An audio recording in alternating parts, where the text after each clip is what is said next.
बिस्मिल्लाहिर्रहमानिर्रहीम। मैं हूँ मियाँ अब्बास कसर एडवोकेट और आप देख रहे हैं मेरे यूट्यूब चैनल लीगल हैंड। आज जो मैं आप लोगों के सामने एक क्वेश्चन है वो रख रहा हूँ और उसका जवाब ये भी दूंगा।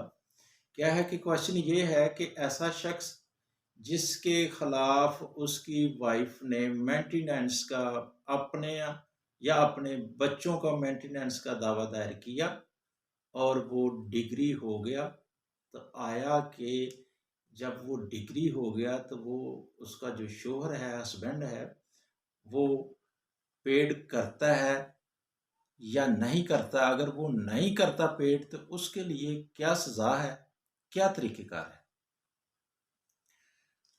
तो ये है कि अगर कोई औरत अपने हस्बैंड के खिलाफ अदालत में चली जाती है और अपने दावे में ये कहती है कि मैं अपने हस्बैंड से जो है वो तलाक चाहती हूँ, उसके साथ क्या है कि मैं अपने बच्चों का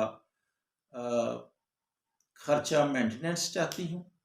फिर उसके बाद जो है वो ये कहती है कि मुझे जो सामाने जहेज़ मेरे वालिदैन ने दिया था वो मैं वापस लेना चाहती हूँ। फिर नेक्स्ट एक और है कि वो खर्चा इद्दत भी लेना चाहती है। तो सबसे इसमें इम्पोर्टेंट चीज़ जो मैं बयान करने लगा हूँ वो ये है, ये तो वैसे एक बर्डन होता है कि वो अपने हस्बैंड के ऊपर एक दम पे जो है इतने केसेस कर देते हैं, फिर वो वैसे भी परेशान हो जाता है, तलाक भी ले रही है, बच्चों का खर्चा भी ले रही है, फिर क्या है कि वो सामान जहेज़ का जो है उसने वापसी का भी दावा दायर कर दिया, फिर उसने खर्चा इद्दत का भी कर दिया। तो क्या है कि बात है कि बच्चों की मेंटेनेंस के हवाले से दावा दायर कर दिया, दावा चलता रहा, फिर आखिरकार क्या है कि वो डिग्री हो गया। बच्चों के हवाले से बात कर रहा हूँ, मेंटेनेंस के हवाले से, नानुनुफ़्का नाबालिगान के हवाले से बात कर रहा हूँ।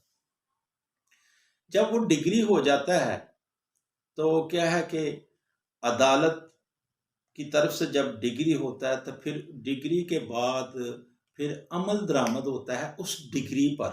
जो डिग्री होती है उस पर अमल दरामद, जिसको एग्जीक्यूशन कहते हैं, इजरा में केस चला जाता है। तो जब इजरा में केस चला जाता है तो फिर क्या होता है कि वो उस शख्स को जब वो अदालत में बुलाया जाता है वारंट गिरफ्तारी के हवाले से, या वैसे वो जो है जब उसको नोटिस वगैरह मिलते हैं अदालत की तरफ से तो वो आ जाता है। अगर वो पेड करना चाहता है तो फिर तो कोई बात नहीं, लेकिन अगर वो इनकार कर देता है कि मैं अपने बच्चों का जो खर्चा है वो मैं पेड नहीं कर सकता, मैं गरीब हूँ, जो भी है ऐसे कहता है, तो क्या है कि अदालत उसको जो है वो अरेस्ट करती है और उसको 1 ईयर 1 साल के लिए जो है उसको जेल में भेज देती है। तो फिर अमूमन ये होता है कि बातें होती हैं, अगर भई 1 साल जेल काट आओ तो क्या है कि बच्चों का खर्चा जो है 7-8 लाख रुपए बनता है, या 4 लाख या 2 लाख जितना भी बनता है, वो फिर देना नहीं पड़ेगा सारी उम्र, बस फारिग हो गए।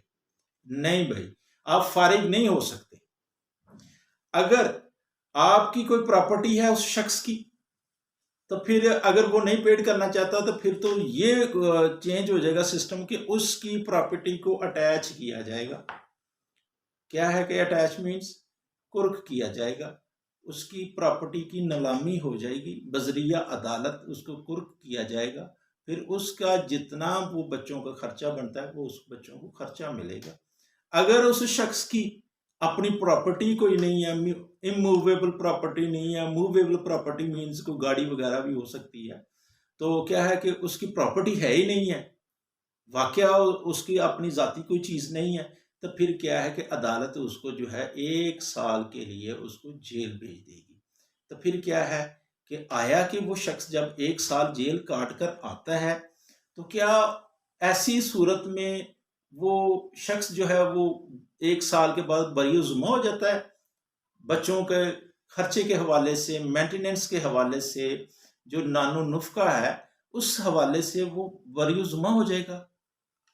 अब बात ये सोचने वाली है। अमूमन ये बात होती रहती है कि भई 1 साल वो जेल में चला जाएगा। भैया आप इस तरह अदालत में जाके कहें आप बच जाएँगे, कहेंगे मैं खर्चा नहीं दे सकता बच्चों को, लिहाज़ा आप मुझे बेशक जेल में भेज दें, तो वो क्या है कि अदालत उसको जेल में भेज देती है। लेकिन वो उनके ज़हन में ये चीज़ नहीं होती कि ये एक जो इजरा का सिस्टम एग्जीक्यूशन है, ये तो जब भी वो जेल काट कर आ जाता है, कल को पता चलता है कि इसकी तो प्रॉपर्टी फलां शहर में या फलां जगह पे मौजूद है, तो फिर उसकी प्रॉपर्टी को दोबारा अटैच कर दिया जाएगा।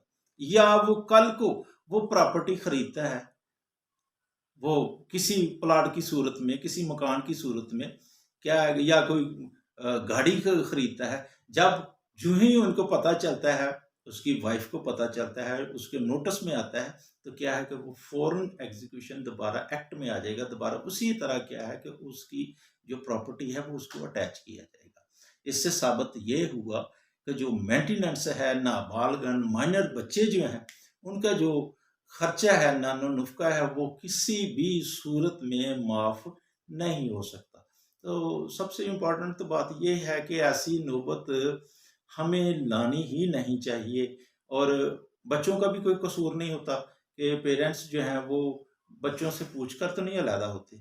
लेकिन क्या है कि कुछ ऐसे मामलात होते हैं कि जिसमें औरत को जो है वो थोड़ा-सा सब्र करना चाहिए। कुछ ऐसे मामलात भी होते हैं कि जिसमें औरत अगर ऐसी है, जिगरैलू है, वो लड़ाई झगड़ा करने वाली है, लेकिन अगर ख़ावंद जो है उसका वो समझदार है, वो सब्र से भी काम ले सकता है। कि सब्र क्यों कर रहा है? सिर्फ़ बच्चों की खातिर। बच्चों की जो फ्यूचर की खातिर उसको सब्र भी करना चाहिए, क्योंकि इस तरह ऐसे हालात में बच्चों का अमूमन फ्यूचर जो है वो तबाह हो जाता है, ख़राब हो जाता है। बच्चे जो हैं वो मेंटली तौर पर जो हैं वो अपसेट रहेंगे। तो लिहाज़ा मेरे नज़र में ऐसा नहीं होना चाहिए कि हस्बैंड और वाइफ जो है अलहदा हो जाएँ, फिर बच्चों में जो है वो एक टेंशन होती है बच्चों में। बेशक वो छोटे हैं, लेकिन वो समझते हैं, सोचते हैं कि ये ऐसे क्यों मामलात हुए हैं, तो ऐसे नहीं होना चाहिए। तो बात ये है कि जो मेंटेनेंस है, जो नानो-नुफ़्का है नाबालग़न बच्चों का, वो भई किसी भी सूरत में वो माफ़ नहीं हो सकता। ख़्वाह आप 7वें आसमान पे चले जाएँ, वो आपको देना ही पड़ेगा। और इसमें ये भी एक बात कर दूँ, अगर वो शख़्स जो है 1 साल जेल काट कर आ जाता है, तो वो दोबारा उसको जेल नहीं होगी।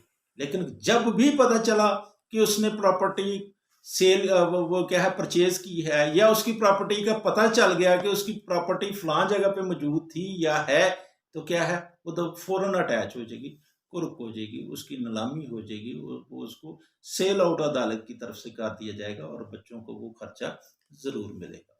ये थी मेरी आज की वीडियो। तो मैं अपने व्यूअर्स का शुक्रिया अदा करता हूँ जो मेरे चैनल को सब्सक्राइब जिन्होंने किया, और जिन्होंने अभी तक नहीं किया तो उनसे रिक्वेस्ट है कि मेरे चैनल को सब्सक्राइब करें, फिर लाइक करें और शेयर भी किया करें, और कमेंट्स बॉक्स में ज़रूर आप कमेंट्स अपनी राय दिया करें। अगर कोई ऐसी बात जो आप लोगों को समझ ना आई हो तो यकीनन पूछ लिया करें। इसमें क्या है कि इज़ाफ़ा ही होता है, और मुझे भी अपनी कुछ ख़ामियों का पता चल जाता है कि भई मुझ में ये चीज़ जो है मैंने बयान करनी थी वो बयान नहीं कर सका। तो लिहाज़ा इस लिहाज़ से कमेंट्स ज़रूर किया करें। तो इसी अल्फ़ाज़ के साथ मैं इजाज़त चाहता हूँ। खुदा हाफ़िज़। अस्सलाम वालेकुम।